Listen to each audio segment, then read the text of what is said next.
St. John's Wort trip report. The Perpetual Carnival. The mountain climb was treacherous, but I was driven by the promise of an otherworldly experience. At 2,700 meters, I plucked the elusive St. John's Wort, the bright yellow blossoms whispering promises of mystical revelations.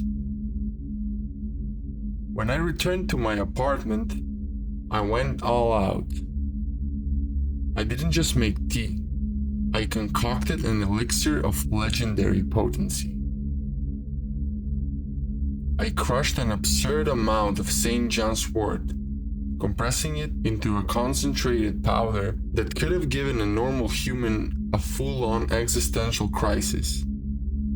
The sheer volume of compressed herb was so excessive that it resembled a herbal version of concrete, packed tighter than a jar of pickles. I tossed it into the pot with a grand flourish, pouring water over it with the kind of gusto reserved for epic potion brewing montages in fantasy films.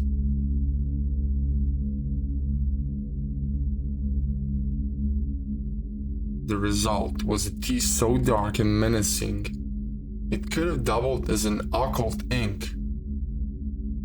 It brewed with a brooding intensity, the liquid practically vibrating with the unspoken power. After letting it steep for what felt like an eternity, I ended up with a brew that was essentially a concentrated essence of St. John's Wort, a potion that, if it could talk, would probably demand to be summoned by ancient rites.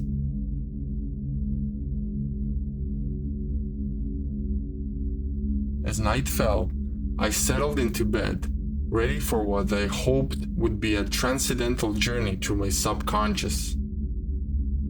The first few sips of the tea went down smoothly, warming me with a sense of anticipatory excitement. I closed my eyes and let the world slip away, ready for lucid dreaming. Instead of floating through celestial realms, I was suddenly thrust into a carnival of absurdity. My room expanded and contracted as if it were a rubber bouncy castle. The walls rippled like waves, and the ceiling seemed to have been replaced by a disco ball that spun in chaotic patterns. Then they appeared. 3 witches, dressed like a mismatch of medieval costumes and neon rave gear. One had a hat so tall it brushed the ceiling. Another wore a cape made of what looked like old disco records.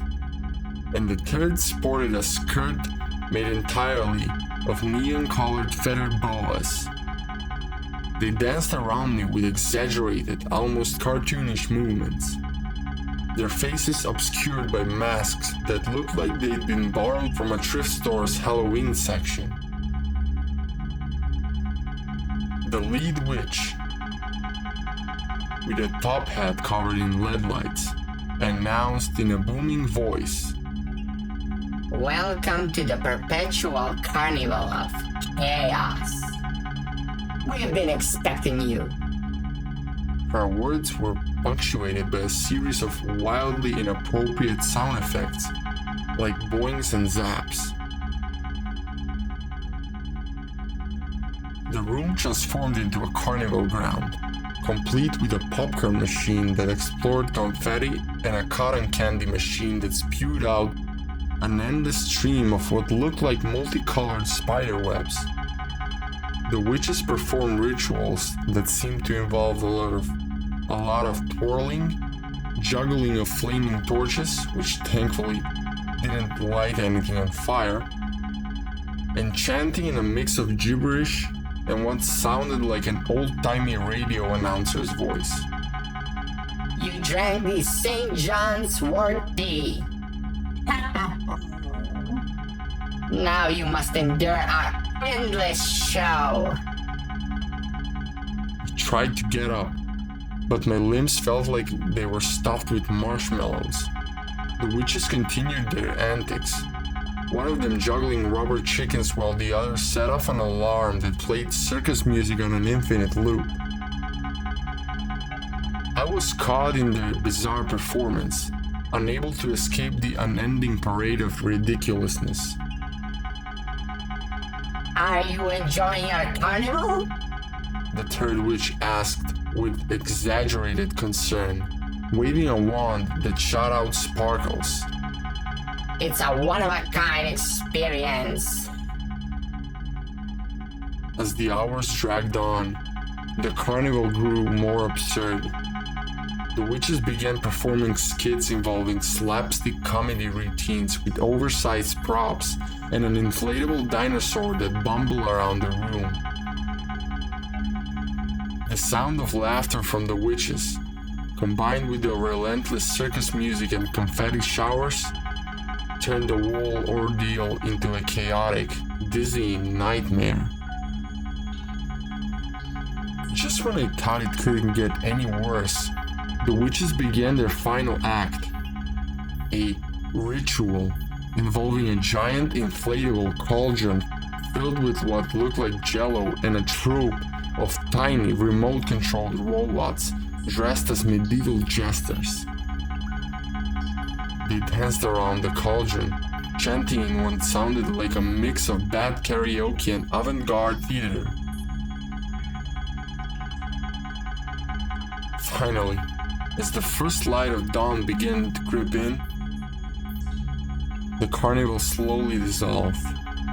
The witches began to waltz out, their neon garb fading into the morning mist. The room returned to its normal state, but the echo of a night's chaos lingered like a bad joke that wouldn't go away. I lay there, exhausted and bewildered, trying to process the absurdity of it all. The St. John's Wort tea had certainly delivered on its promise of a mind-bending experience, just not in the way I had imagined. As I struggled to get out of bed, I vowed never to dabble in potent brews without a clear understanding of the potential consequences. The witches' carnival had been a nightmarish display of absurdity, but at least it was a reminder that some experiences are best left to the imagination, or at the very least, avoided entirely.